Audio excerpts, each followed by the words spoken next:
Si uno oye esa definición, uno queda en las mismas, ¿cierto? Uno no entiende realmente qué es lo que le están diciendo, porque es una definición que tiene muchos elementos. Entonces, ¿cómo entendemos nosotros que funciona la garantía? Si nos vamos a desmenuzar esa definición. Entonces, vean que nos hablan de temporalidad, nos hablan de solidaridad, nos hablan del buen estado del producto, adicionalmente nos hablan de calidad, idoneidad o seguridad. Entonces, si nosotros no entendemos todos esos conceptos, pues difícilmente vamos a entender qué es lo que la ley nos quiere decir, qué es la garantía y cuál es el alcance de la responsabilidad. Entonces, vamos a ver cada uno de esos conceptos. Voy a ir de atrás para adelante porque es un poquito más fácil entender los conceptos de esa forma. Entonces, lo primero, la ley nos dice que la garantía es la obligación de responder por la conformidad del producto con las condiciones de calidad, idoneidad y seguridad. Entonces, lo primero que tenemos que entender es qué es lo que entiende la superintendencia, no la ley, por esos conceptos. El primero, calidad. Cuando nosotros hablamos de calidad, el común de las personas entiende que calidad es que un producto no se daña, que el producto casi que tenga durante toda su vida útil las condiciones que le corresponden. Sin embargo, cuando nosotros vamos a la definición de garantía tiene un concepto completamente distinto. Lo que nos dice es que la calidad es la conformidad del producto con las características que le son inherentes o las atribuidas en la información que se suministre sobre él. ¿Esto qué significa? Que calidad es o está ligado es a las características del producto. Por lo tanto, nosotros no hablamos de buena o mala calidad, sino que hablamos de productos de calidades diferentes. Como nos dice que la calidad es la conformidad con las características que le son inherentes, si nosotros hablamos de una mesa de madera y hablamos de una mesa de MDF, no es que una sea mejor que otra, es que cada una va a tener una calidad diferente dependiendo con sus características. Entonces, cuando nos habla la ley de calidad, nos está diciendo que el producto no debe presentar una desviación en las características que le son inherentes. Pero la definición además nos mete otro pedacito, nos dice o las que se hubieran atribuido en la información que se suministre sobre el producto. Y este punto es fundamental porque aquí nos están ligando el régimen de información con el régimen de garantías. Me están diciendo que si en el proceso de venta yo hice una promesa de una característica del producto y el producto no cumple esa característica que yo prometí, entonces estaríamos en presencia de un defecto de calidad. Así esa característica que yo ofrecí no hiciera parte de las condiciones esenciales del producto. Por ejemplo, si yo vendo, vamos a suponer, vendo un anillo y digo que el anillo es de oro y resulta que el anillo no es de oro. Entonces puede que la condición inherente no fuera tener esa condición o ese material.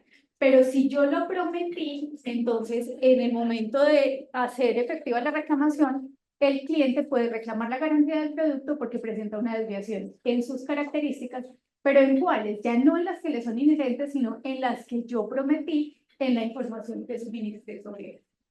Y esto es súper importante y aquí que tenemos unos invitados muy importantes de un sector técnico, es muy importante, por ejemplo, en el caso de ustedes, que la información es tan compleja desde el punto de vista técnico, que los vendedores se limiten a dar la información de las fichas técnicas de los productos. Por eso es que se vuelve tan importante la capacitación al personal, porque si ellos llegan a prometer una característica que el producto no tiene, estamos abriendo la posibilidad de que nos reclamen una garantía por un defecto de calidad. ¿Listo? Entonces, primer concepto claro. Segundo concepto, idoneidad. La idoneidad es que el producto sirva para lo que tiene que servir. Lo que nos dice la norma es que la idoneidad es la aptitud del producto para satisfacer las necesidades para las cuales ha sido producido o comercializado. Entonces, a diferencia de la calidad que nos habla de características, la idoneidad nos habla ya de la funcionalidad del producto. Nos dice que el producto es idóneo cuando satisface la necesidad para la cual ha sido producido, es decir, cuando sirve para lo que tiene que servir. Pero otra vez en la definición, la ley nos introduce el tema de información porque nos dice, o para aquello que fue comercializado. O sea que, nuevamente, si en la comercialización del producto yo le atribuyo una función que él no tiene, estoy abriendo el riesgo de que me reclamen una garantía del producto por un defecto de idoneidad. ¿Listo? Entonces, calidad, características, idoneidad, funcionalidad. Y en tercer lugar tenemos el concepto de seguridad. El concepto de seguridad es un poquito más complejo y desde ya les hago un paréntesis. Personalmente creo que la seguridad no debe hacer parte necesariamente de la garantía. Siempre que hay un defecto de seguridad, estamos en presencia o de un defecto de calidad o de un defecto de idoneidad. Y el Estatuto del Consumidor consagra un régimen especial para cuando se presenta un daño en la integridad física del consumidor, de sus acompañantes o incluso se dañan sus otros bienes, que es el régimen de responsabilidad de daño causado por producto defectuoso. Entonces, en mi opinión, siempre que hablemos de un tema de seguridad, pues es más importante para el consumidor que se le habiliten los mecanismos de ese otro régimen que el de garantías. Sin embargo, como hace parte de la definición de garantías, vamos a ver qué es seguridad. La seguridad significa que un producto en condiciones normales de uso no debe causar un daño que el consumidor no espera.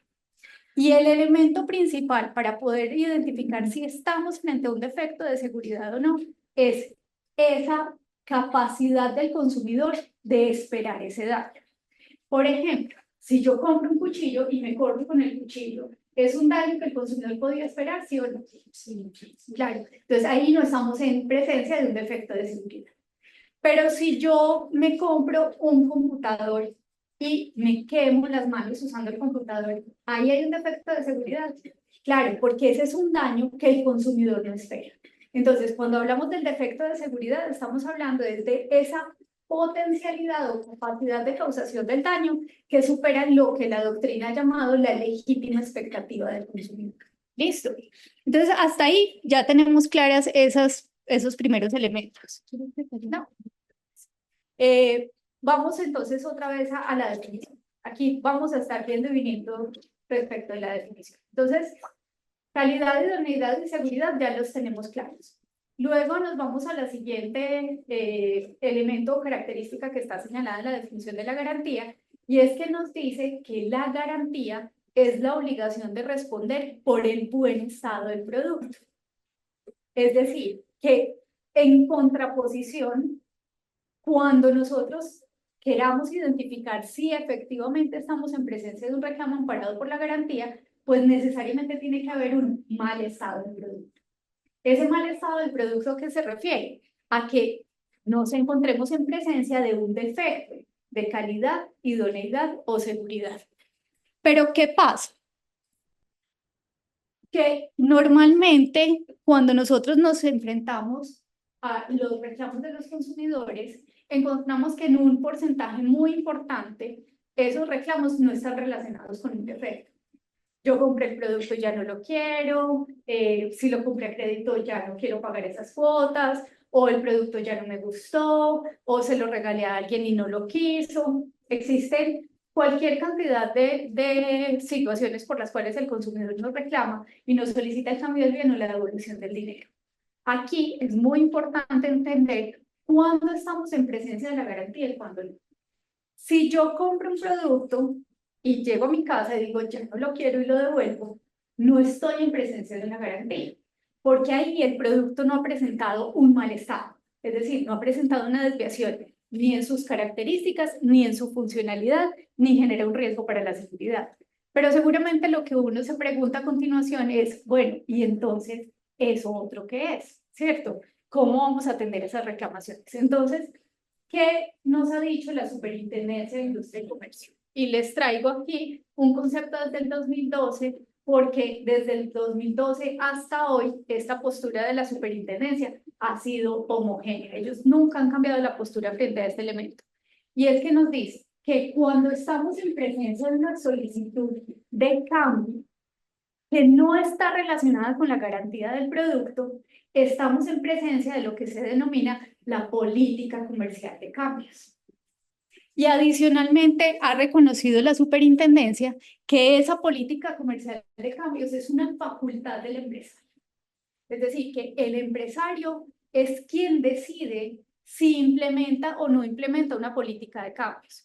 Y ahí les traigo un concepto del 2020, donde además la superintendencia adiciona un elemento y nos dice quién tiene la posibilidad de establecer cuáles son las condiciones que existen que va a exigir en una política de comercial de cambios, el empresario. Es decir, que cuando estamos en presencia de una política comercial de cambios, yo puedo decir, los productos en promoción no tienen cambio, puedo decir que solamente cambio por talla o que solo cambio por referencia o que genero una nota a favor del cliente pero no le devuelvo dinero o porque ahí no hay un defecto. Es decir, el empresario no ha faltado a sus obligaciones. Y en ese caso, quien determina las condiciones es el empresario. ¿Qué nos dice la superintendencia sí frente a las políticas comerciales de cambios? Que el empresario tiene la obligación de cumplir con el régimen de información. Es decir, yo no puedo sorprender al consumidor después de que ha hecho la compra ya con unas condiciones de cambio que no le informé previamente. Pero aquí yo puedo poner todas las condiciones que quiero, o sea, incluso tan absurdas como decir, solo hago cambios una vez en el mes o solo hago cambios en determinada tienda. El empresario tiene la facultad de hacerlo, lo importante es que lo informe adecuadamente al consumidor. Ahora, Laura, qué pena ahí. sí. ¿Y cuál es esa ley que habla, que dice de retracto, que no tiene derecho a retractarse? Si quieren ahorita, Ahora, las garantías, les cuento Ah, el derecho de retracto. Y muy valiosa tu pregunta porque en el Estatuto del Consumidor hay varias figuras que suelen confundirse. Están los cambios, está la garantía, está el retracto y está la reversión de pago. O sea, tenemos un montón de figuras que todas de alguna forma incorporan la devolución del dinero, ¿cierto? Entonces, enseguida vamos a ver la diferencia. Pero cuando nosotros estamos hablando de garantía, acuérdense que estamos diciendo que hay un defecto. Ahora, ¿qué ha dicho la superintendencia? Y aquí les traigo un concepto de una sentencia reciente de la superintendencia para que vean también que esta postura se ha mantenido desde el año 2016. Perdón, ¿qué nos dice la superintendencia frente al defecto? Que el defecto es un defecto de carácter técnico y que el defecto no puede obedecer a condiciones subjetivas del consumidor. Entonces, ¿cuándo estamos en presencia de un defecto? Cuando técnicamente, efectivamente se verifica que hay una desviación en las características del producto o que hay una desviación en la funcionalidad del producto. Pero si lo que nos encontramos es con, por ejemplo, un consumidor que dice, ya no me gustó, ¿cierto? Ya no me parece, o unos zapatos que me dicen, los siento incómodos, en ese caso no estamos en presencia de un defecto de carácter técnico, estamos en presencia de una manifestación subjetiva del consumidor. Y es muy importante tener esto presente porque el consumidor tiene una obligación. Y es que quien tiene que probar la existencia de un defecto en el producto es el consumidor. Y este punto es fundamental porque cuando uno habla del régimen de consumo, siempre se va a un principio que es el de la inversión de la carga de la prueba. Esto lo que supone es que en relaciones de consumo, normalmente quien tiene que probar es el empresario y no el consumidor. Pero frente a la garantía, la norma es muy clara en señalar quién tiene la carga de demostrar la existencia del defecto. Y nos dice, es el consumidor el que tiene la carga de probar la existencia del defecto. Esto, ¿por qué les digo que es fundamental? Porque en un porcentaje muy importante de reclamaciones nos encontramos que el consumidor no ha probado la existencia de un defecto o ha hecho una manifestación subjetiva que no es un defecto de carácter técnico. ¿Listo? Ahí les traigo una sentencia del 2024 donde efectivamente la superintendencia niega las pretensiones de un consumidor frente a un daño de un computador porque le dice el consumidor no fue activo en probar la existencia del defecto. Y es el consumidor el que tiene la carga de probar. Entonces vean que eso que nos está diciendo la norma en la práctica sí se aplica. Si el consumidor no prueba la existencia de un defecto, entonces no será procedente la efectividad de la garantía. Frente a la prueba de la existencia del defecto y complementando, perdón, ese concepto que nos dice que es un defecto de carácter técnico, la superintendencia de manera reiterada, y ahí les traigo también una sentencia reciente del 2024, ha dicho que las manifestaciones del consumidor no son la prueba de la existencia del defecto. Porque puede que el consumidor diga, es que el computador no me prende, o es que el televisor se ve pixelado, o es que no le funciona el audio al celular. Pero eso no es la prueba de la existencia del defecto. O sea, si bien es cierto, se está refiriendo a un defecto de carácter técnico, no me lo está probando. Y es el consumidor el que tiene que probar la existencia del defecto. Listo. Normalmente, ¿dónde está la prueba del defecto? Pues en el mismo producto. La mayoría de las veces estamos en presencia de defectos de calidad, donde se presenta de manera evidente la desviación en una característica del producto. Pero cuando hablamos de idoneidad es un poquito más complejo lograr probar para el consumidor que estamos en presencia de ese defecto. Entonces, volvemos otra vez a la definición. Ya sabemos qué es calidad, qué es idoneidad, qué es seguridad y qué es un defecto. Y ya sabemos qué pasa cuando no hay defecto, ¿cierto? Si no hay defecto, estamos en presencia de ¿qué? Una política comercial de cambios. ¿Listo? Y la política comercial de cambios no es un derecho del consumidor, es una facultad del empresario. Entonces, volvemos a la definición. La definición nos dice que es una obligación temporal y solidaria a cargo de productores o proveedores. ¿De responder por qué? Por el buen estado del producto y efectivamente por las condiciones de calidad, idoneidad y seguridad. Entonces vamos a la solidaridad. Bueno, aquí hay muchos abogados, entonces el concepto de solidaridad lo entienden, pero para quienes no son abogados, voy a tratar de darles una explicación que sea fácil de digerir. Porque es que cuando a uno le dicen que varias personas son solidariamente responsables, uno inmediatamente piensa que van en grupo, ¿cierto? Que vamos juntos a responder. O que nos repartimos la responsabilidad. Si somos responsables, uno responde por el 50 y el otro responde por el otro 50. Pero resulta que la solidaridad, en términos jurídicos, se aplica de una manera completamente diferente. Cuando una ley nos dice que hay varias personas que son solidariamente responsables, lo que nos está diciendo es que cada uno de ellos tiene la obligación de responder como si fuera el único. Y eso significa que cada uno de ellos deberá responder de cara al consumidor sin poder decir, no, es que yo no fui el que le vendí o yo no fui el fabricante, que eso se presenta mucho en el mercado. Entonces, ¿qué nos está diciendo la norma? Que es una obligación solidaria entre quienes, productores y proveedores. Dentro de los productores es muy importante tener presente que la norma, dentro de la definición, nos habla de el diseñador, que el diseñador se vuelve fundamental, por ejemplo, en defectos constructivos. Pensemos en el caso de Space. Era un defecto de diseño de la estructura de la edificación. Entonces nos dice, el diseñador es responsable. Pero dentro de esa categoría de productor está el importador. Y el importador tiene una función muy relevante frente a la garantía, porque es que el importador es quien decide introducir esos bienes en el mercado colombiano. Por lo tanto, la responsabilidad inicia en ese productor que va a hacer las veces de fabricante. ¿Y eso por qué es importante? Porque al consumidor no se le puede exigir que tenga que ir a buscar en el exterior a quien le responda. Supongamos que yo compro unos zapatos hechos en la China y pagué 50.000 pesos por ellos. Voy a tener que ir yo, consumidor, hasta la China a reclamarle al productor por la garantía de ese bien. No tiene razón de ser. Entonces, por eso, la responsabilidad empieza en el productor. ¿Queda clara la solidaridad? Para que me entiendan en la práctica cómo funciona, es si el consumidor quiere reclamarle, vamos a poner un ejemplo, digamos que compro un televisor Samsung y se lo compro al éxito.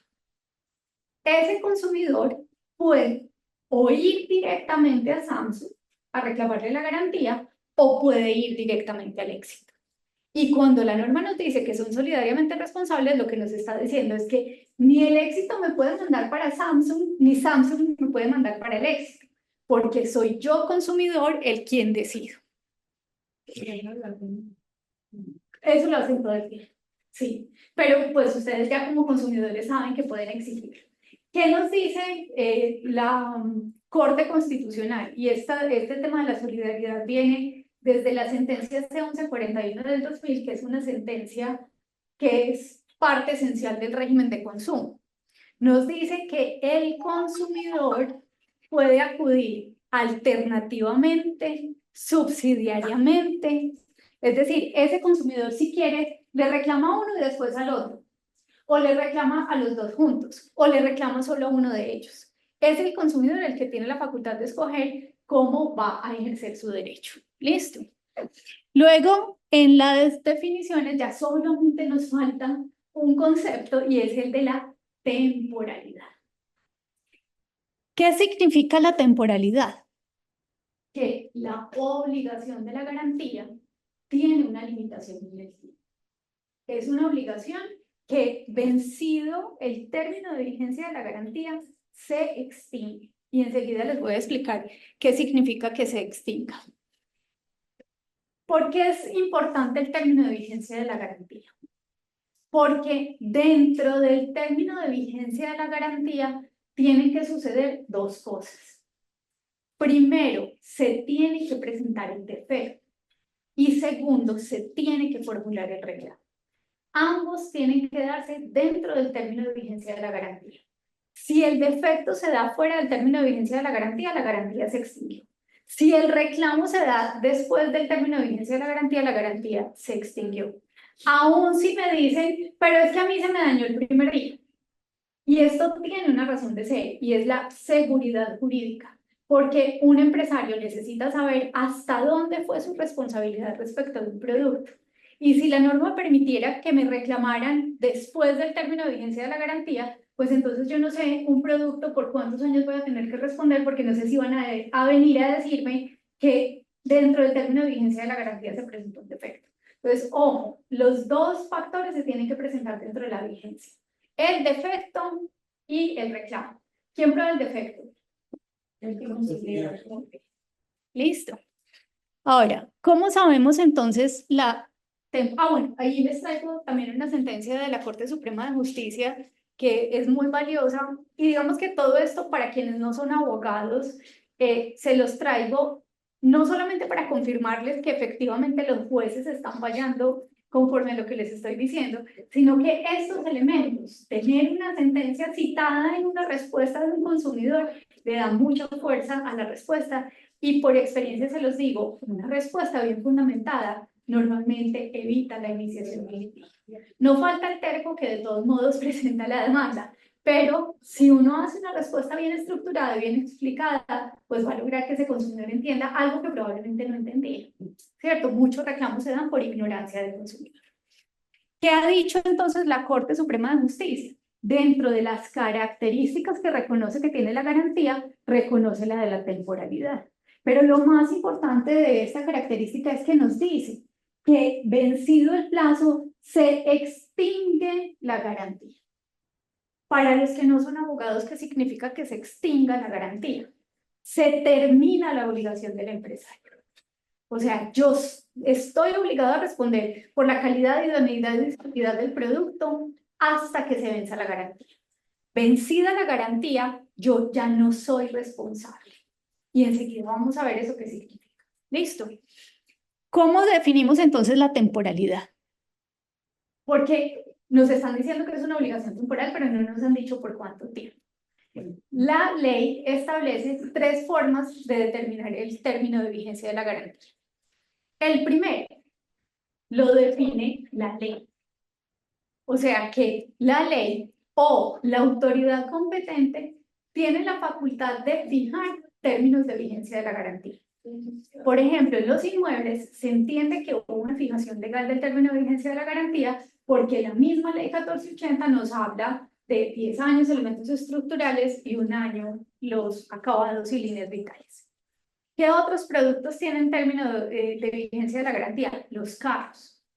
Los carros tienen, si no estoy mal, creo que son 2 años y 20.000 kilómetros. Es un término de vigencia muy bajito. Pero seguramente ustedes deben estar pensando, sí, pero la mayoría de los carros tienen una garantía superior. Eso se llama una garantía contractual. pero legalmente yo no puedo dar una garantía inferior a eso. Es decir, yo no puedo dar una garantía donde sea hasta los 5.000 kilómetros, porque ya la ley lo fija. Listo, entonces la primera forma es lo fija la ley o la autoridad competente. Pero como les digo, son muy pocos productos los que tienen fijación legal del término de vigencia de la garantía. La mayoría de los productos no están amparados por esa regla. Entonces nos vamos a la segunda. ¿Qué nos dice la ley? Que el término de vigencia de la garantía será el que fije el productor o proveedor y no establece ningún límite temporal. O sea, nos está diciendo que es facultativo del empresario fijar el término de vigencia de la garantía. Porque lo que se busca es que con las garantías se compita como se compiten los precios. Si yo tengo dos productos que valen lo mismo frente a empresarios distintos, pero uno me da una garantía mayor, pues seguramente eso va a resultar más atractivo para el consumidor. ¿Listo? Entonces, la idea es que se vuelva un factor de competencia en el mercado. ¿Qué pasa con esta obligación? Que no tiene una limitación temporal, y esto se lo reitero porque muchas veces los consumidores dicen, pero es que la ley dice que es un año. ¿Listo? Entonces enseguida vamos a ver eso que, de dónde sale. Yo puedo decir que el término de vigencia de la garantía de mi vestido es de 15 días. Sí. Sí. Yo puedo establecer el término de vigencia de la garantía como yo lo quiero. Tengo que cumplir la obligación de información. O sea, el consumidor tiene que conocer ese término de vigencia de la garantía. Listo. Entonces, no tiene límites ni inferiores ni superiores. No nos dice mínimo tanto ni máximo tanto. Yo puedo dar una garantía de por vida. Sí. También. Si estoy en capacidad de atenderlo, yo tengo la posibilidad de dar una garantía de por vida. Ahora, como la obligación es solidaria, nos dicen que son solidariamente responsables productores y proveedores. Una vez uno de ellos ha fijado el término de vigencia de la garantía, de ahí en adelante todos son obligados a ese término. No lo pueden reducir. Tienen que responder por ese término. Pero ¿qué pasa si en la mitad del camino uno, que sé qué pasa con ustedes, decide que yo le voy a dar una garantía superior a la que le da el fabricante? El fabricante solo responde por la garantía que él fijó. De ustedes en adelante, quienes les compren para comercializar, estarán obligados a la garantía que ustedes ofrecieron. ¿Listo? Entonces, es de quien fija hacia adelante la obligación de responder por la garantía. Luego tenemos una tercera forma. Nos dice la norma. Si la ley o la autoridad competente no lo han fijado, si el empresario no lo ha fijado, entonces aplicamos el artículo 8 de la ley 1480, que nos dice que, ojo con lo que les voy a decir, todos los productos nuevos tienen garantía de la ley 1480 del 2011. Todos los productos nuevos tienen garantía. ¿Listo? ¿Cuál será el término de vigencia de la garantía? Nos dice que será de 1 año. Y establece también otras garantías para prestación de servicios que suponen entrega de bienes, 3 meses, para bienes usados que se venden con garantía también 3 meses, pero el que más nos interesa es el de 1 año. Entonces, ¿qué pasa? Si yo fijo un término de vigencia de la garantía de 3 meses, el consumidor viene y me dice, pero es que el artículo 8 de la ley 1480 dice que es 1 año. ¿Ustedes qué le van a responder? En este caso no es 1 año porque yo utilicé la facultad que me da la ley de fijar el término de vigencia de la garantía. Ese es el término de vigencia que es aplicable. Y se lo digo porque seguramente les ha pasado que la gente llega con la ley y sobre todo los que dicen soy abogado, dicen yo tengo el derecho a que el término de vigencia de la garantía sea de 1 año. Laura, si uno atiende un montón de clientes al día y no les dice, pues que el servicio tiene garantía de 8 días, el repuesto tiene garantía de 20 días, el otro, o sea, pero yo sí lo tengo fijado, digamos, en mi página, Y en ustedes alguna lo parte. informan. Bien, Hay que ponerlo, yo creo que ustedes lo tienen informado en la factura. o sea, siempre en la factura. Si él no lo lee, pues uno lo... ¿Por qué es importante en la factura? O sea, tú podrías hacerlo en un certificado de garantía, en un manual. Incluso yo tengo clientes que lo tienen tanto en la factura como en un manual que se entrega.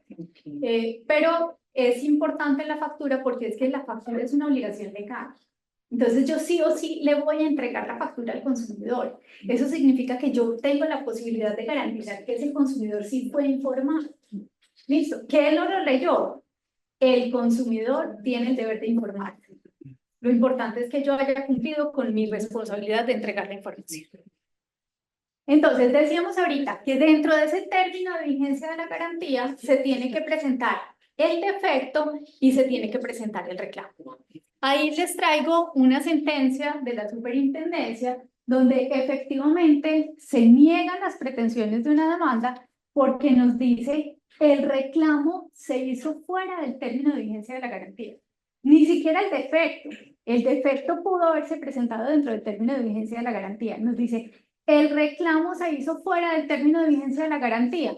Entonces se extinguió la obligación para el empresario. ¿Listo? ¿Cuáles son los requisitos del reclamo? El consumidor tiene la obligación de formular el reclamo.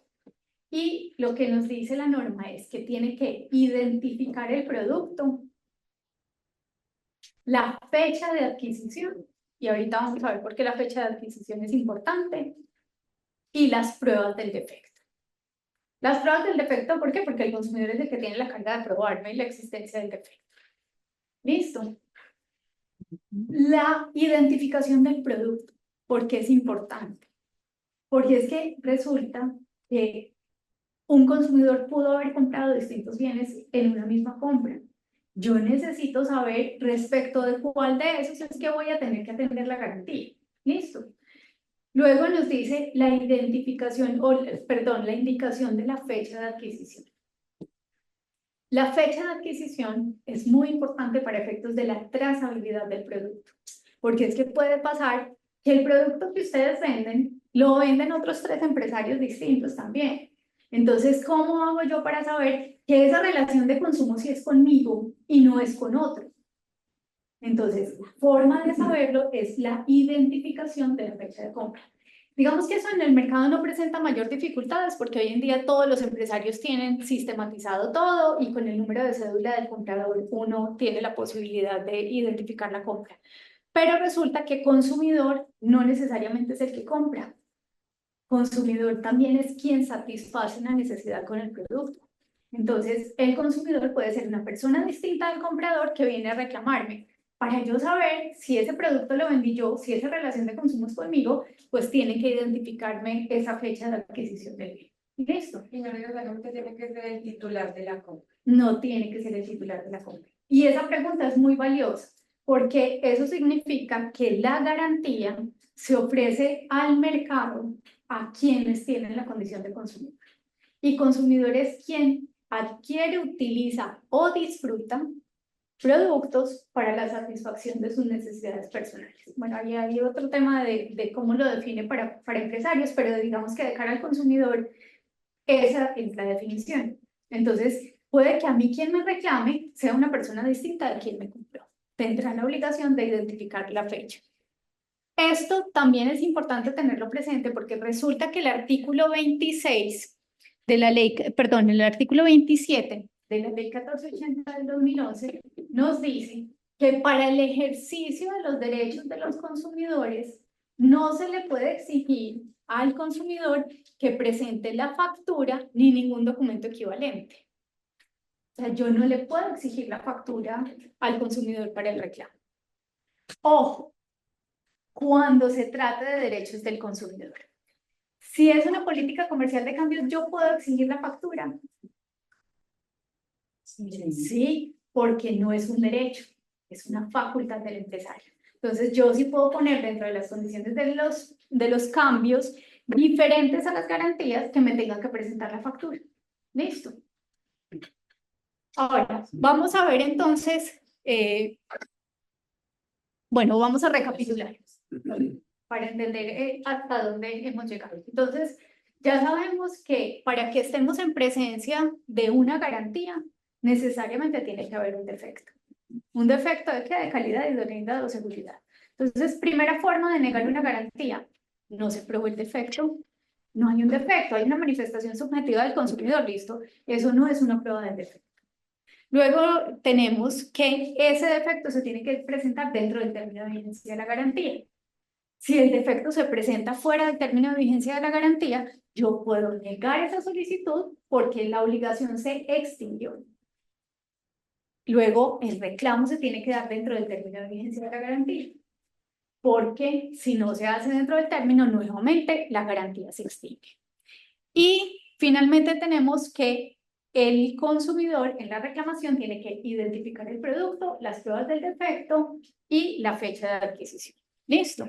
Y Olga, y este tema del embalaje, por ejemplo, si uno compra un televisor que le hacían guardar la caja con todas las cosas para poder reclamar una garantía en caso tal de que se diera, eso sí se puede. Súper valiosa tu pregunta, porque yo normalmente les digo a mis estudiantes, vayan a la casa, levanten el colchón y boten la todas caja. las cajas que tienen guardadas. O sea, no hay que guardar nada. ¿Por qué no tiene que estar embalado ni tengo que guardar la caja? Porque es que si la ley me está diciendo no me pueden exigir la factura, pues mucho menos me van a poder exigir el empaque del producto. Y además hay otra cosa, que a diferencia del cambio, porque en el cambio yo sí puedo exigir que me entreguen el producto en perfectas condiciones, que en el retracto también pasa. En el retracto me tienen que devolver el producto sin haber sido usado.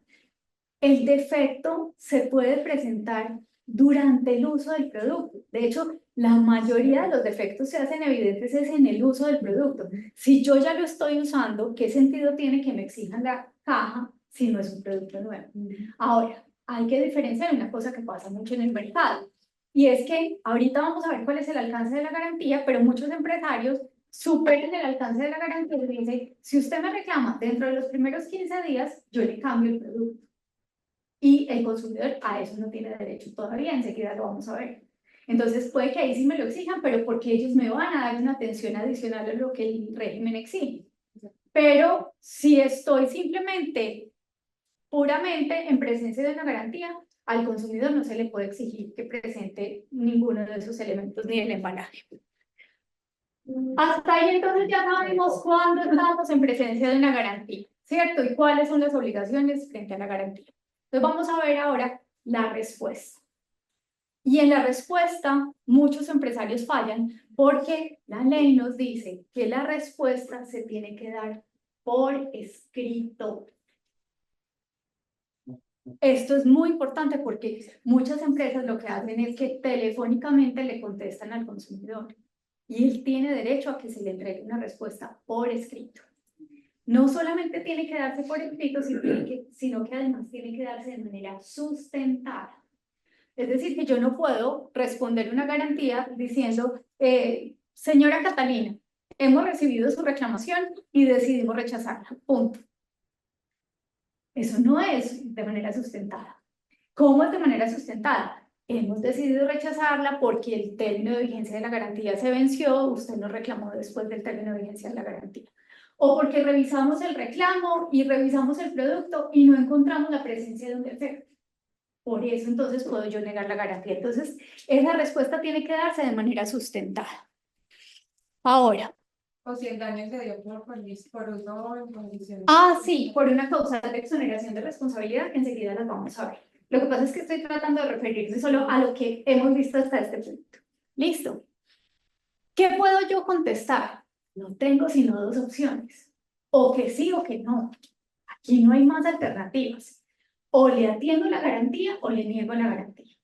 Entonces vamos a ver primero el contenido de le atiendo la garantía. Entonces vamos a suponer que ese consumidor me reclamó dentro del término de vigencia de la garantía y me probó la existencia de un defecto. ¿A qué tiene derecho el consumidor? ¿Cuál es el alcance de la garantía?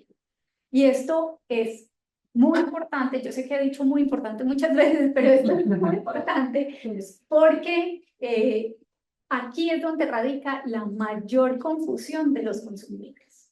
La mayoría de los consumidores desconocen este elemento y es que la ley nos dice que en primer lugar, frente a la existencia de un defecto, procede la reparación. ¿Y por qué les digo que esto genera muchas dificultades? Porque la gente llega furiosa, pero es que si yo los compré nuevos, ¿por qué me los van a dar usados? O con un carro. Es que si yo lo compré nuevo, ¿por qué me lo van a dar reparado? La ley es la que nos está diciendo, en primer lugar procede la reparación. ¿Qué pasa? Que algunos empresarios, como parte de su atención comercial, deciden cambiar. Pero en primer lugar, siempre procede la reparación. Luego nos dice la norma, si se repite la falla o no se puede reparar, o sea, hay dos elementos en los cuales procede el cambio y la devolución del dinero, el consumidor tiene la facultad de escoger el cambio del bien o la devolución del producto, del dinero. Entonces, vean, el primero es una facultad del empresario. Yo tengo derecho a reparar. El segundo, no se puede reparar o se repite la falla. Ya, ¿quién tiene la facultad? Digamos que la pelota cambia de lado, la tiene el consumidor y el consumidor puede escoger el cambio del producto o la devolución del dinero. ¿Cuáles son los plazos? Esto también vale la pena tenerlo presente porque los consumidores suelen exigir una cosa distinta a lo que dice la norma.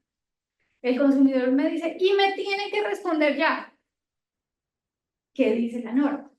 ¿Cuál es el tiempo que yo tengo para responder? 15 días hábiles. Ojo, para responder es decirle sí o no. No me están diciendo que le tengo que dar la solución dentro de esos 15 días hábiles. ¿Listo? Entonces tengo primero 15 días hábiles para darle la respuesta por escrito de manera sustentada. Luego entonces, ¿cómo se aplican los términos de esas soluciones? La reparación, el cambio o la devolución del dinero. La reparación, nos dice la norma, 30 días hábiles. Pero esos 30 días hábiles se cuentan a partir del momento en el que el consumidor me entrega el producto. Yo puedo reclamar sin haber entregado un producto. Sí. ¿Dónde en los requisitos del reclamo dice que tengo que entregar el producto? Yo puedo no entregar el producto y probar la existencia del defecto. O si lo reparó. Mando un dictamen pericial o mando un video donde se muestra las fallas del producto. Entonces, no necesariamente me entregaron el producto, que la mayoría de las veces lo hacen sí, pero a mí me pudieron haber reclamado sin entregarme el producto. Entonces, son 30 días hábiles contados a partir del momento en el que se entrega el producto. Ahora, como este plazo es tan amplio y dentro del régimen de consumo hay un principio que es el de la interpretación en favor del consumidor, entonces se ha interpretado esta disposición que esos 30 días hábiles cuentan de manera paralela con los 15 días hábiles para responder. Entonces tengo primero 15 días hábiles para responder y luego cuento con otros 15 días adicionales para reparar. ¿Listo? Pero adicionalmente la norma nos dice que ese plazo se puede extender hasta 60 días hábiles. ¿Con qué condición? Uno, que yo se le informe al consumidor. Y dos, que le entregue un bien sustituto. Entonces, yo compro el carro, voy y lo llevo al taller y me dicen que se van a demorar 15 días. Yo puedo decir, y me entregan otro carro porque yo necesito moverme. No, solamente están obligados a entregarme un bien sustituto si la reparación va a superar los 30 días hábiles. Y esto es importante porque sé que hay unas personas que están asistiendo de manera virtual que tienen esa reclamación permanente y la gente les dice, pero es que yo necesito que me entreguen un bien sustituto. No, la ley no me obliga si no voy a superar ese plazo. Luego tenemos el término del cambio. El cambio del producto es de 10 días hábiles. ¿Cómo lo completamos? Primero, 15 días hábiles de respuesta y a partir de ahí, 10 días hábiles. ¿Listo? Y la devolución del dinero son 15 días hábiles. Entonces, 15 días hábiles para responder y 15 días hábiles para hacer la devolución del dinero. Yo tengo una pregunta en ese, pues que la verdad no se me había ocurrido, y es ¿qué pasa si el proveedor o el productor en la reparación, es decir, está dentro del día 25 y se dio cuenta que no lo pudo reparar? O sea, igual es válido que haga la reparación, pues que posteriormente haga el cambio, pero se pierden esos 25 días. ¿Sí Sí, te entiendo. Pues yo creería que ahí es fácil de resolverlo porque la norma nos dice que cuando no es procedente la reparación, inmediatamente el consumidor queda facultado al cambio y la devolución del dinero. Entonces, si yo no fui capaz, pues simplemente le informo al cliente que técnicamente no es posible hacer la reparación y procedo a efectuar el cambio del bien o la devolución del dinero. Claro, entiendo tu planteamiento porque tú lo que estás diciendo es, ya se vencieron los 10 y los 15 de cambio de devolución del dinero, ¿cierto? Pero digamos que esa es una situación que supera lo normal y creo que en ese caso simplemente cambio la solución. Ahora, frente al tema de la reparación, bueno, primer elemento, ¿quién determina si es procedente o no la reparación? Es el empresario. Y ahí sí les quedó viendo un concepto que me faltó ponerlo en la presentación. Pero esto lo ha reconocido la superintendencia desde el inicio de la vigencia de la ley 1480. No sé si de pronto vamos a tocar este tema ahorita, pero ante el silencio del empresario en la respuesta, dentro de los 15 días, Súper, ¿qué pasa? listo. Valiosísima esa pregunta porque tampoco lo incluí en la presentación. Yo tengo la obligación de responder dentro de los 15 días hábiles. Si yo contesto que no, no pasa nada, Sí, pues. ¿cierto? Si contesto que no, bueno, no, si pasa algo. ¿Qué pasa? Que se agotó el requisito de procedibilidad, porque el consumidor no me puede demandar sin haberme reclamado primero. Entonces, yo le contesté que no, ya él inmediatamente quedó habilitado para poder iniciar una acción jurisdiccional. Pero si yo no le contesto, el artículo 58 de la ley en el numeral quinto nos dice que es un indicio grave en contra del empresario. ¿Listo? Ahora, yo no he visto nunca la aplicación del indicio grave en materia de consumo en sentencias de la SIC, pero la norma lo dice. Y si llega uno a dar con un funcionario que sea súper garantista, súper protector del consumidor, se lo pueden aplicar. Para quienes no son abogados, ¿qué es el indicio grave? Y perdón para los abogados, la falta de técnica. Es como que la ley sospecha que entonces usted sí es responsable. ¿Listo? Ahora, vamos a ver otro elemento de la reparación. ¿Qué ha dicho la superintendencia? Y aquí les traigo una sentencia del 2022. La superintendencia ha reconocido que efectivamente, si es procedente la reparación, esa es la primera obligación que surge para el empresario. O sea, que vean que no solamente es que la ley lo diga, es que la superintendencia en aplicación de la ley reconoce de manera reiterada que si es procedente la reparación, es a la reparación a lo que se debe acudir. Y esto es importante porque muchos consumidores, y esto sí lo veo todos los días, demandan porque les dijeron que les iban a reparar y ellos quieren que les cambien o les devuelvan el dinero. O sea, están pretendiendo algo que supera lo que la ley les está reconociendo a ellos. ¿Qué ha dicho la superintendencia? Y esta sentencia es muy importante. Incluso pues hay varias que lo reiteran. La superintendencia ya ha reconocido en su jurisprudencia que la reparación es un derecho del empresario. Entonces, lo que ha dicho la superintendencia es que la reparación tiene una doble connotación. Es una obligación y es un derecho. ¿Listo? Adicionalmente, ¿qué pasa o qué situaciones también se pueden presentar? Que yo le reparo el producto al consumidor y se lo entrego reparado y el consumidor me dice, no, yo quería que me lo cambiara. Entonces ahí les traigo otro ejemplo de otra sentencia del 2023, donde efectivamente se había reparado. Se le informó al consumidor que se había hecho la reparación y el consumidor aún así fue a demandar. Entonces la superintendencia negó las pretensiones de la demanda diciendo que se había evidenciado que el producto se había reparado y que después de su reparación no se había reiterado la falla. Incluso han tenido casos en vehículos donde el consumidor reclama, digamos, una primera falla y a la siguiente, que se supone que sería una falla reiterada, ya no lo lleva a reclamar, sino que inmediatamente va y demanda. He tenido casos en los cuales la superintendencia les ha dicho, como usted la segunda vez no lo entregó y lo reclamó, no estamos en presencia de la falla reiterada. ¿Listo? Ahora, ¿qué ha dicho frente a la negativa de la reparación? Porque también nos encontramos clientes que dicen, y yo no se lo entrego porque no quiero que me lo reparen. También hay pronunciamientos de la superintendencia donde reconocen que es una facultad. Entonces ha pasado que se presentan demandas ante la super y simplemente se pide el cambio de la devolución del bien sin haberle dado la oportunidad al empresario de reparar. En esos casos, la superintendencia en la sentencia da la orden de reparación. ¿Por qué? Porque esa era la primera obligación que surgía. Listo.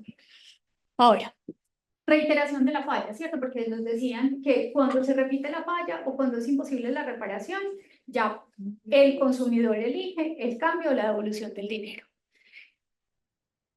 ¿Qué pasa frente a la reiteración de la falla? ¿Qué es que se repita la falla? Que se repita la falla es que vuelva a fallar por lo mismo. Y esto pareciera ser muy obvio, pero en la práctica no es tan obvio. Porque, por ejemplo, en el caso de los vehículos, un mismo síntoma puede obedecer a fallas diferentes. Entonces, ahí puede que el vehículo presente el mismo síntoma, pero si son fallas diferentes, no estamos en presencia de una reiteración. ¿Qué ha dicho? ¿Qué ha dicho la superintendencia? Que es necesario que la segunda falla guarde relación con la primera, no que sea completamente distinta. ¿Qué pasa si la falla es completamente distinta? Tiene derecho a reparar. Vuelvo entonces a empezar, reparación. ¿Listo? Entonces, ¿yo puedo tener un bien que se ha reparado 4 veces? Sí. Lo que pasa es que cuando se presentan ya múltiples fallas, y hablamos, por ejemplo, el tema de los vehículos, que es donde puede presentarse pues como de manera más reiterada fallas.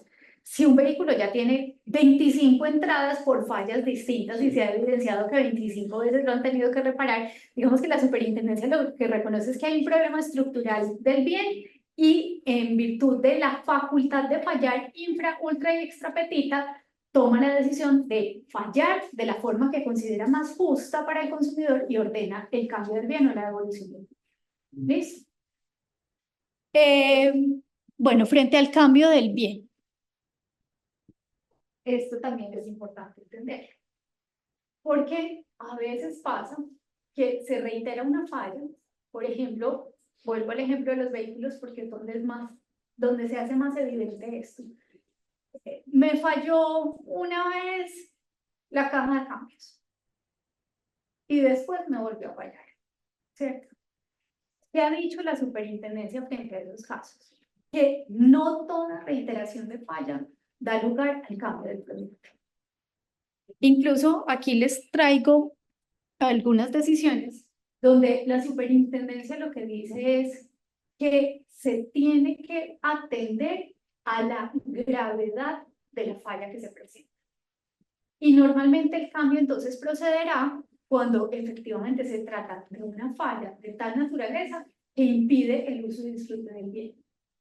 Pero adicionalmente, la superintendencia de manera reiterada lo ha venido reconociendo, esto ha sido confirmado por el Tribunal Superior de Bogotá, es que no todos los bienes están sujetos a hacer un cambio inmediato del bien, porque hay bienes que están compuestos por partes o por sistemas. En esos casos, el vehículo, por ejemplo, lo que procede es el cambio de la pieza, no el cambio total del vehículo. Porque pensemos en un ejemplo sencillo, me falla la plumilla del carro, me falla 2 veces la plumilla del carro. ¿Yo tengo derecho a que me cambien el carro porque me falló la plumilla? No, tengo derecho a que me cambien el sistema o que me cambien la plumilla. ¿Listo? Entonces, eso es lo que ha dicho la super. Ahora, ya vamos a ver en el trámite de la reclamación, ¿cierto? El consumidor me entrega el bien y yo se lo voy a devolver, ¿cierto? Porque yo le voy a reparar el bien. Entonces, cuando se va a hacer la reparación, la norma nos dice que tenemos que expedir 2 constancias. Una constancia de recibo y una constancia de devolución. En la constancia de recibo, lo más importante que tiene que quedar registrado es el estado en que recibo el producto, porque yo voy a asumir la custodia de ese producto, yo empresario. Entonces la norma me dice que mientras el producto esté en custodia mía, yo soy responsable de cualquier daño que el bien sufra. Si yo no indico en qué estado lo recibo, el régimen entiende que lo recibo en perfectas condiciones, salvo por el motivo de la falla. Entonces, qué pena que vuelva a los carros, pero es donde me parece que es más fácil evidenciarlo. Resulta que yo soy lo más buñuelo del mundo, me choco todos los días contra la columna del parqueadero de mi casa y me está fallando el motor. Si cuando ingresa el carro no dejan constancia de que yo entregué el carro todo hundido, chocado, vuelto nada, yo podría reclamar, ya viene un tema de temeridad y mala fe del consumidor, pero en estricto sentido yo podría decir, yo entregué el carro en perfectas condiciones. Si ustedes no dejaron la constancia de en qué estado se recibe. Listo. Y luego viene la devolución del bien. Tenemos que dejar otra constancia de devolución del bien. Y esta constancia de devolución tiene unos requisitos. Bueno, ya les voy a mostrar otro. ¿Cuáles son los requisitos? Me tienen que indicar cuándo recibí el producto y cuándo lo estoy devolviendo. Esa fecha o ese término de cuándo recibo y cuándo devuelvo es muy importante porque el artículo 9 de la ley nos dice que mientras el consumidor esté privado del bien, el término de vigencia de la garantía se suspende. Entonces no es que me habían dado una garantía de 3 meses y faltando 15 días se me dañó, se demoraron 30 días y me lo devuelven y me dicen y ya no tiene garantía. No, se suspendió cuando me entregan el producto, todavía me quedan los mismos 15 días que me quedaban cuando hice el reclamo. Esto vale la pena tenerlo presente porque a veces la gente muy inocente dice, es que tan queridos que me extendieron la garantía. Probablemente no se la extendieron, probablemente lo que pasa es que se demoraron tanto tiempo que suspendieron la garantía y luego le tuvieron que reponer ese tiempo. Este tema de suspensión, vuelvo, insisto, en el tema de vehículos, por ejemplo, he tenido casos donde el funcionario es tan juicioso que coge el historial del carro y contabiliza día por día para verificar si se presentó o no el reclamo en vigencia de la garantía. Entonces, por eso es importante. ¿Cuándo entrego? ¿Cuándo devuelvo? En segundo lugar, ¿qué piezas fueron reparadas o reemplazadas? ¿Por qué creen ustedes que es importante que se indiquen las fechas reparadas o reemplazadas? Perfectamente. Porque eso es lo que me va a permitir determinar que en la siguiente estamos en presencia de una reiteración de fallo. Y nos dice, dentro de eso tengo que indicar las piezas que se cambien. Y las piezas que se cambien, lo que pasa es que en aplicación otra vez del artículo 9, vuelven a tener un nuevo término de vigencia de la garantía. Entonces, ¿qué pasa cuando yo le cambio una pieza a un producto? La garantía se fracciona. La garantía normal del producto sigue corriendo, pero cuando yo cambié la pieza, a partir de ese momento corre un nuevo término de vigencia de la garantía de esa pieza. Pero no es que se me extienda la garantía completa de todo el producto, solamente respecto de esa pieza. Ahora, aquí les tengo un ejemplo de una investigación administrativa que respondí la semana pasada. Y esto es para que vean qué tan cierta es la exigencia de la superintendencia de estas constancias. Este es un requerimiento de la superintendencia de la Delegatura de Protección al Consumidor. Y dentro de los puntos me dice, allegue copia de 10 constancias de recibo de la garantía, de atención de la garantía. Entonces no es, no, pues yo no lo tengo porque qué pereza tener esos dos documentos. No, eso hace parte de lo que hoy en día la superintendencia va a pedir dentro de una investigación administrativa. Y si yo no lo tengo, ¿qué pasa? Estoy incumpliendo la ley y me pueden imponer una sanción. No, entonces, en cuanto a gestión documental y retención documental, ¿cuánto tiempo tiene que conservar el empresario esta información? Mira, frente a esa pregunta, la superintendencia lo que ha dicho, sobre todo lo ha dicho para temas de videos, frente a temas de seguridad en estacionamientos y demás, lo que dice es que la ley no establece un tiempo y que el término de conservación será el término de retención documental que establezca el empresario. Porque también la superintendencia reconoce que eso es obligación de los empresarios, que tampoco lo tienen. Listo. Y es que tendrían que tener un sistema de cómo es el manejo de los documentos y el tipo de retención. Si no lo tienen, pues creería yo que ahí quedan sujetos al término general de la conservación de los documentos del comerciante. Listo. Ahora, ya vamos a acabar. Yo ya vi todo cuando digo que sí. Ahora vamos a ver cuándo puedo decir que no. Ya hemos visto aquí unas causales, ¿cierto? Ya vimos que puedo negar la garantía porque no hay defecto, porque se reclama fuera de la vigencia, se presenta el defecto fuera de la vigencia de la garantía, listo.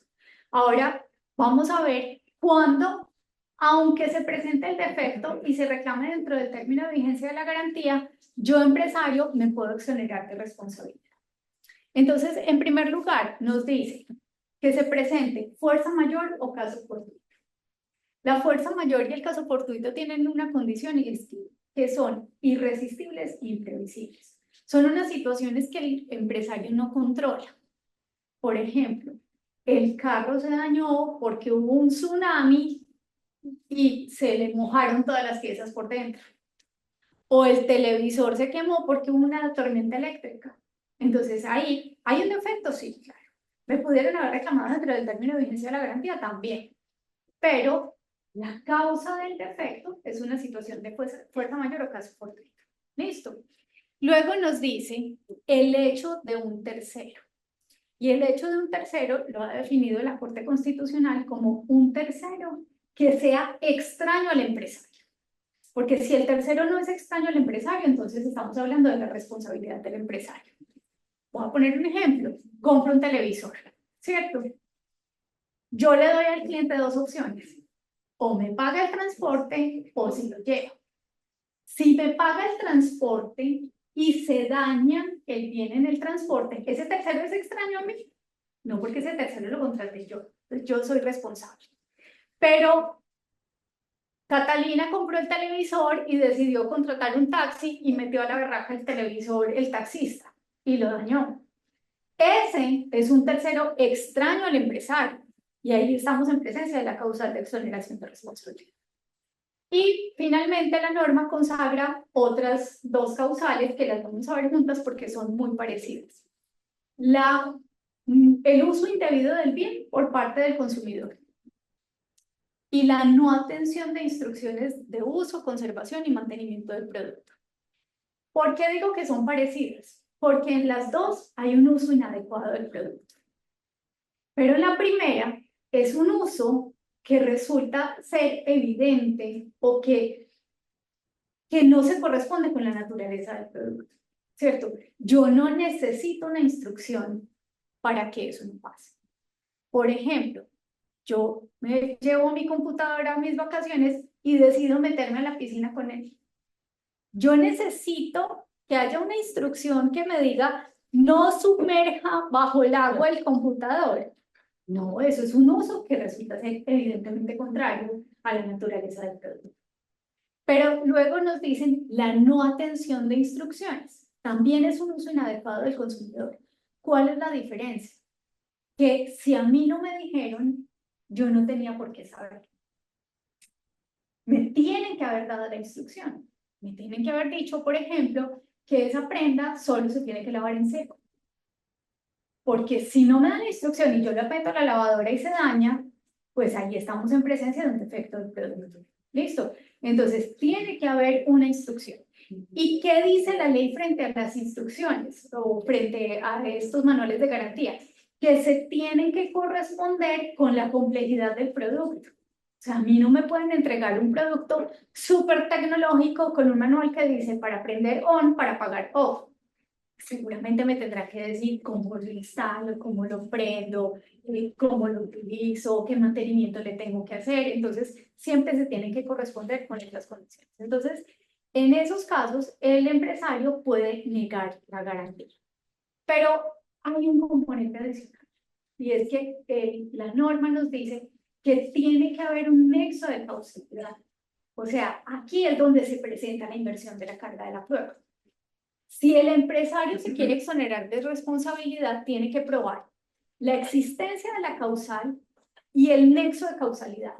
Para los no abogados, ¿qué es lo que me tiene que probar? La causal y que fue por esa causa que el producto presentó el defecto.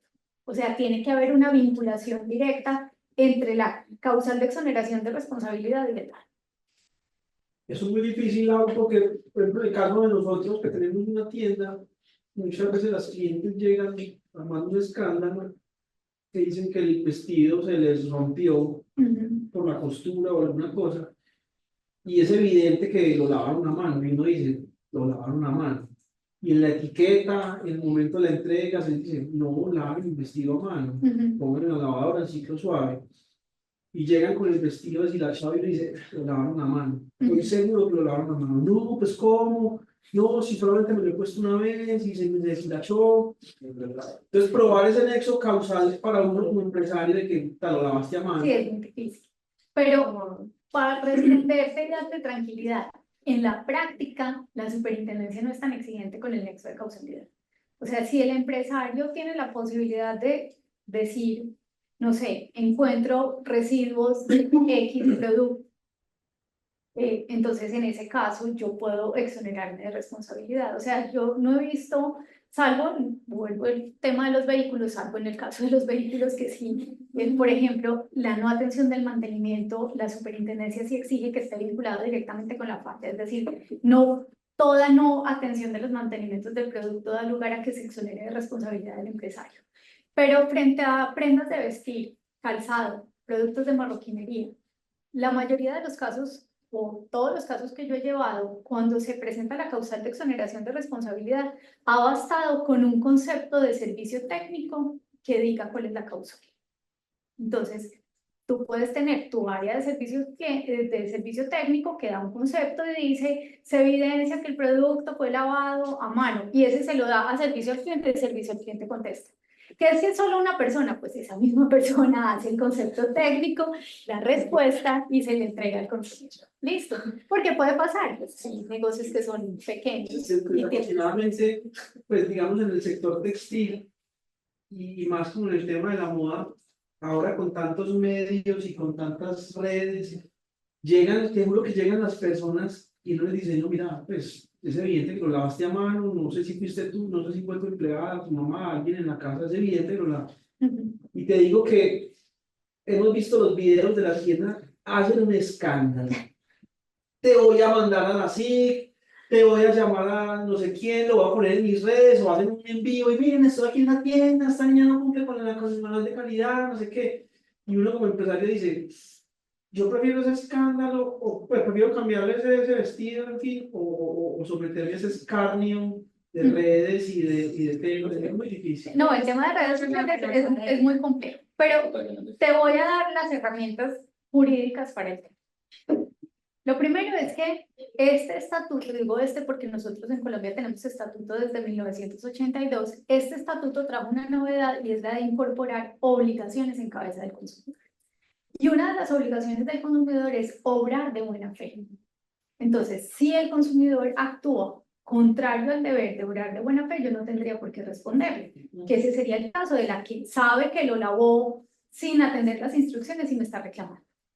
Eso, digamos, frente al tema de la temeridad o la mala fe del consumidor frente al reclamo. Pero frente a la amenaza de redes sociales, que esa es un dolor de cabeza permanente. Entonces ahí hay dos herramientas más. Lo primero, habeas data. Usted no puede grabar mi imagen si no tiene mi autorización. Entonces esa es la primera. Ahí hay una infracción al régimen de habeas data. Segundo, régimen de competencia desleal. La ley 256 establece dentro de los actos de competencia desleal los actos de descrédito. Eso evidentemente es un acto de descrédito, ¿cierto? Porque lo que están es tratando de desacreditar. Pero seguramente dicen, pero ¿cómo así la ley de competencia desleal si es un consumidor? Nuestra ley obedece a un modelo que se llama un modelo social de competencia, donde todos los participantes del mercado pueden ser sujetos activos o pasivos de una acción por competencia desleal. Eso significa que un consumidor puede ser un sujeto pasivo de una acción de competencia desleal. Entonces, yo en la práctica lo que hago, porque se presenta con muchos clientes esta situación, es a ese que desde la respuesta me está diciendo que me va a amenazar, yo le contesto primero con el fundamento legal de la respuesta y le sumo, y usted está obligado a obrar de buena fe, y si hace esa amenaza, entonces yo lo voy a demandar por competencia leal. Y te digo que la mayoría de las veces ha frenado. Incluso tuve un caso hace muchos años donde el consumidor ya había montado videos en redes sociales e inmediatamente recibió la comunicación, los bajó y terminó perdiendo el proceso de protección al consumidor durante la cita. ¿Listo? Bueno, entonces hasta ahí, señores, ustedes son expertos en el régimen de garantías. Ahora, ya sí te voy a responder tu pregunta del derecho de retracto. El derecho de retracto está consagrado en el artículo 47 de la Ley 1480 del 2011. Es un derecho del consumidor, sí, pero es un derecho excepcionalísimo en Colombia. ¿Por qué digo que es excepcionalísimo? Porque la ley establece los únicos casos en los que procede, el tiempo que se tiene que cumplir y las condiciones en que se tiene que entregar el producto. Entonces, primero, ¿en qué casos procede el retracto? Bueno, el retracto no tiene que tener defecto, porque el retracto es la facultad de arrepentimiento que se reconoce al consumidor. No lo quiere. ¿Por qué? No tengo que decir por qué. No hay un defecto. Pero nos dice la norma. Se presenta para ventas por métodos no tradicionales, ventas a distancia y ventas financiadas. Ventas por métodos no tradicionales son las ventas que en algunas legislaciones se conocen como métodos abusivos de comercialización, que es que el consumidor está desprevenido y ahí es donde le llega el empresario. Como cuando yo voy por el centro comercial como Bambi por la pradera y de pronto me cogen los tiempos compartidos y sin darme cuenta estoy sentado brindando porque compré un plan vacacional. Esos son los métodos no tradicionales. O van a mi casa el domingo y me tocan la puerta y yo por quitarme de encima al vendedor le termino comprando. ¿Listo? Entonces ahí me reconocen la facultad de arrepentimiento. Las ventas a distancia son las ventas en que el consumidor no ha tenido contacto directo con el producto. Piensen en comercio electrónico, ventas por catálogo, ventas telefónicas. Son ventas en las cuales yo no he tenido contacto. Ventas por redes sociales, ¿qué creen ustedes? ¿Esto es una venta a distancia, sí o no? Sí. Sí. Todos los carriles. Eso es una venta a distancia. O sea, no solamente tiene que ser en una página. ¿Listo? Y las ventas financiadas. Ojo, en las cuales el empresario hubiera financiado el producto. El empresario. El empresario. O sea, si utilizó medios para financiar distintos Si derechos. utilizó una tarjeta de crédito, no. ADI. Utilizó ADI, Crédito, Servicrédito, qué sé yo, todas esas opciones. No hubo financiación directa. Y hay una cosa importante La que separe, sí. pues, sí. Porque se dice que el empresario. Sí, lo que pasa es que ahí no has entregado el producto todavía. Ok. Pero entonces, ¿cuál sería la figura que usted? Sí, no, en ese caso sí sería el retrato también. Pero entonces el retracto en ese caso sería a partir del momento en el que yo recibo el producto Sí. o a partir del momento en el que yo En que hago yo el primer- tengo la voluntad de en que yo recibo el producto. Pero si yo te estoy representando así como empresario, yo voy a decir que fue desde el momento de la celebración del contrato, porque la norma también lo establece para algunos contratos, sobre todo contratos de prestación de servicio. Yo lo argumentaría desde ahí, pero en estricto sentido es 5 días hábiles contados a partir de la entrega del producto al consumidor. Entonces, vean, ese es el segundo elemento. 5 días hábiles contados a partir del momento de la entrega del producto al consumidor, porque ahí es donde el consumidor ya conoció el producto. ¿Listo? Pero además, el régimen nos dice que el consumidor tiene que devolver el producto en las mismas condiciones en que lo recibió. Ahí sí vemos embalaje, etiquetado y Enviarlo para el cliente. quien tiene que asumir los costos de transporte por el retracto es el consumidor. ¿Y qué plazo tiene el empresario para devolverle la plata? 30 días hábiles. Y ahí sí se puede entonces uno poner como empresario si no trajo la caja, si no trajo la bolsa, sí. No se acepta. Sí, porque no te lo está devolviendo en las mismas condiciones en que lo recibe. El dinero 30 días hábiles. 30 días hábiles, sí. Cuando estamos hablando de los tiempos compartidos, que es un servicio, digamos, la situación que le contó mi hermano, que llegó y me dijo, ¿cómo que a guardar en el centro comercial y compré algo de 7 millones en una tarjeta? Los hermanos son como. Ahí no la tabla, sí. Entonces, pues, inmediatamente yo procedí al retracto, un día después, pero entonces lo que respondieron fue que como era un servicio, que una de las excepciones era para que no aplicara el retracto, era porque ya se estaba Había comenzado la ya ejecución. lo había comenzado que porque le habían dado, que supuestamente él había realizado un bono, una reservación por allá en un hotel no sé dónde. Pero Felipe le había dicho que se ganó, me imagino. Claro, Claro. con Ahí está absoluta la- seguridad. Y esa vez, que la misma señora fue la que le dijo, ¿con qué no se tienes que sacar ya la fecha? Le agarró el celular, ella le dijo, mi hermano, ¿cómo se dice? No sé, pero le agarró el celular y ella organizó todo y ya aquí está y ese es su regalo. Ok. Dos cosas frente a ese punto. Tiempos compartidos hace parte de los bienes, de los productos y servicios que están sujetos al régimen de retrato. Pero tiempos compartidos es un tema de turismo que tiene una regulación especial, tiene régimen especial. O sea que, sea por el régimen en general o por el régimen especial, tiene derecho de retracto. ¿Listo? Dentro de las excepciones sí está aquellos servicios donde la ejecución comenzó desde el momento de la firma. Yo creo que en ese caso no ha comenzado la ejecución. Yo hice una reserva, pero no he hecho uso del servicio. Entonces yo, si estoy dentro de los 5 días, tengo la posibilidad de ejercerlo. También he visto casos donde se le niega la posibilidad del retracto al consumidor porque dice, me tiene que entregar el contrato original, que no se lo entregaron nada más al consumidor. Eso tampoco es una condición para hacer efectivo el derecho de retracto. Entonces, en ese caso, efectivamente procede. Listo. Y lo segundo es que ahí evidentemente hay un tema de mala fe del empresario, pues que yo presentaría una denuncia administrativa para que lo sancionen. Ustedes no se imaginan la cantidad de casos que se están presentando de ese tipo de compañías y particularmente aquí en Medellín. Y hay de todos, desde el empresario súper responsable, respetuoso y garantista de los derechos del consumidor, hasta empresarios que uno dice, ¿cómo hicieron que esta persona? ¿Cierto? Ahí es donde uno empieza a sospechar y hay algunos métodos raros que están utilizando. Ahora, si uno se vincula a un gimnasio y le dicen que el periodo de permanencia mínimo es 1 año y mensualmente le debitan a uno, y ya no quiero ir al gimnasio, porque se le mamó, porque se aburrió, por lo que sea, tiene que respetar ese periodo mínimo o uno se puede retractar. Ahí no es retrato, ahí vamos a otro capítulo del estatuto, que es el que regula el contrato de consumo.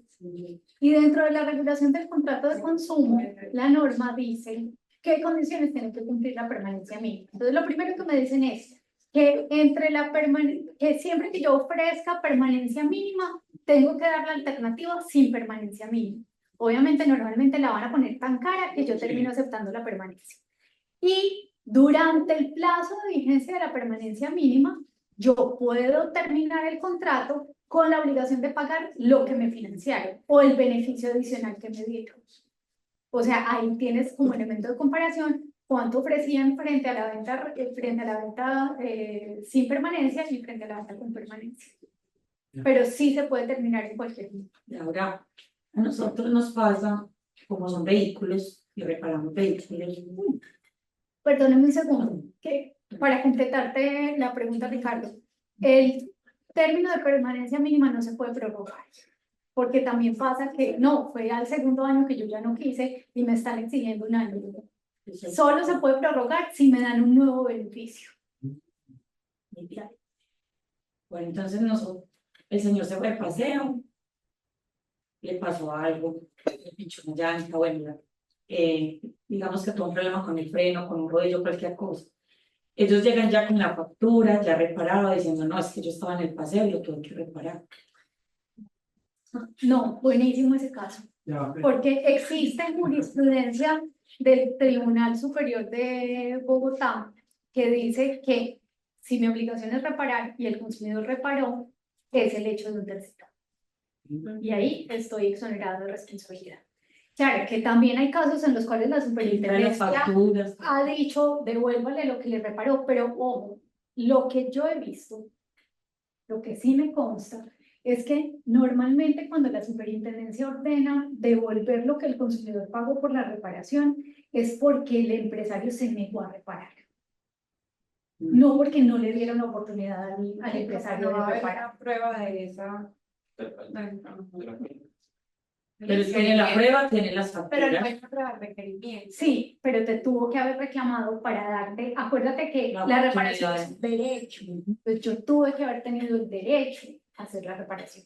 Pero teniendo en cuenta esto y volviendo al ejemplo, entonces en un escenario en el que hay una falla en un vehículo, plena carretera, estamos en medio de la nada, arriba en ventanas, ¿cierto? Pues yo necesito resolver, ¿cierto? Pero entonces el comerciante, el empresario está en la obligación De ir de a asumir, atenderme, exacto, o de asumir todo lo que tiene que ver al traslado, porque es que entonces si yo Me tengo quedo que allá afectar- el domingo. si yo eso. tengo que afectar pólizas, si yo tengo que hacer un montón de cosas adicionales para poder llevarle al empresario el bien para que sea reparado. Entonces, ahí, ¿qué pasa? listo. ¿Qué nos Con la dice? póliza también. ¿Qué nos porque dice la ley es- 1488? Nos dice que como parte de la garantía, el empresario está obligado a cubrir los costos de transporte cuando el bien requiere transporte. No es, yo tengo que entregar unos zapatos, entonces voy a cobrar el taxi que me costó. Claro, nosotros sí nos aplican. Ese bien no requiere transporte, pero en el caso del vehículo, pues, ¿cómo lo entrego? O sea, necesito la grúa o la nevera. Pues si necesito que me atiendan la garantía, necesito un transporte. En el caso del colchón, yo necesito, el bien necesita transporte y en ese caso, quien asume los costos de transporte es el empresario. Ahora, otro punto que tú tocas, porque es que todas las preguntas siempre tienen otra Otras. es que tú dices, y me afectó la póliza, y tuve que pagar transporte, y tuve que pagar lo demás. Entonces, frente a ese tema, muy importante, lo primero es que la Superintendencia de Industria y Comercio ha reconocido que ellos, como jueces, no tienen la facultad de ordenar indemnización de perjuicios dentro de una efectividad de garantía. ¿Listo? Sí la tienen los jueces. O sea, si yo voy a un juez civil y a él le pido la efectividad de la garantía, con él puedo pedir indemnización de perjuicios. ¿Qué hace uno en la práctica? Pues le contesto diciendo la SIC no puede ordenar perjuicios y no le cuento que el juez sí. Y le digo entonces, los perjuicios no hacen parte del alcance de la garantía y por lo tanto no procede el reconocimiento de perjuicios. Además que en la práctica el consumidor normalmente no me ha aprobado el perjuicio, ni me ha aprobado mucho Pero con un menos vehículo el que es nexo de fácil, porque si yo me quedo con el carro 20 días reparando, estoy dentro de los tiempos de reparación. Pero él después empieza a hacer lista, tuve que pagar, el carro era de trabajo. Yo me quedo callada, pues, o sea, Sí. no he dado respuesta. Yo luego que me haga todo ese inventario, pero yo no digo nada. Él sí puede ir a demandarme. Pero eso ya no pero tiene que probarlo. Y yo creía llevar que las facturas, si, pues, si estoy dentro del término legal para hacer la reparación, me puedan reclamar ese perjuicio. Si es la misma ley la que me está facultando a mí para gastarse los 30 días hábiles. Sí, exacto, porque son 30 días. Sí. Ya con lo que me enseñaste, yo digo, no es que yo tengo 30 días para repararlo y no tengo que dar ni cargo sustituto ni nada, pues yo lo que hago, que siempre me piden cargo. Vean, pobres clientes, ya La quedan en la ya van a tener una respuesta. Pero, por ejemplo, nosotros tenemos una garantía suplementaria, entonces lo primero que hacemos es reparar y eso sea las llantas de las llantas. Entonces, lo primero paso es la vulcanización. A mí casi siempre me dicen, es que yo no me siento seguro con eso. Entonces me tienen que dar una llanta nueva, sí o sí.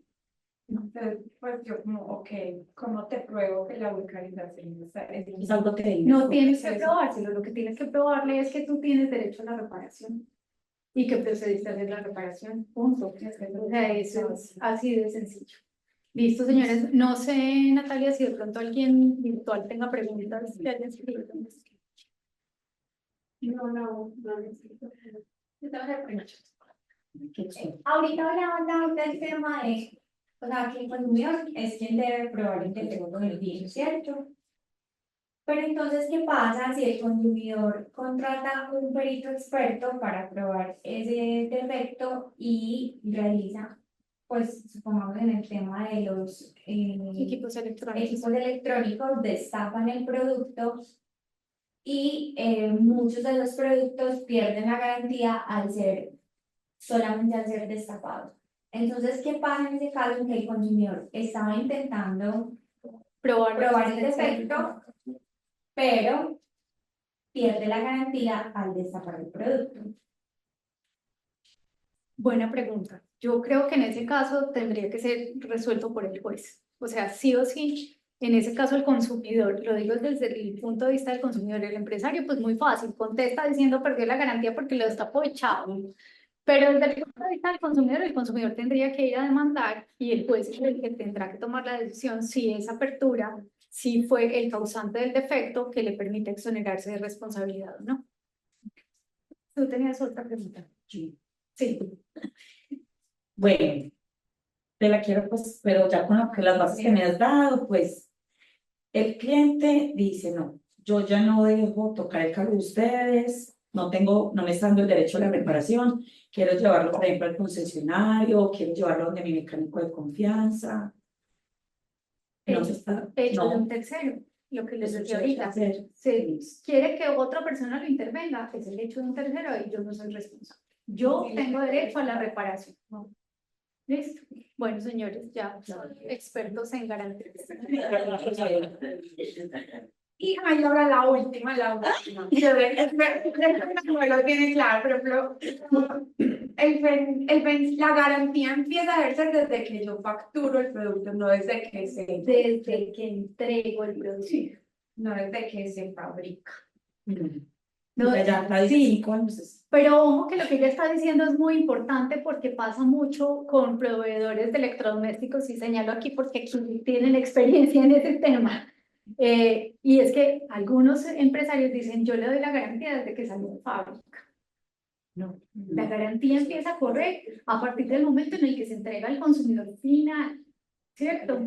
Y ese que me dijo que la garantía era solo desde que salía de fábrica, acuérdense que es solidariamente responsable. Es el proveedor normalmente quien dice eso, le dice eso a quien adquiere el producto, pero pues no lo puedo salir a cláusula. Final, pues porque no tiene sentido, porque él también es solidario del producto. Exactamente. Listo, señores. Gracias.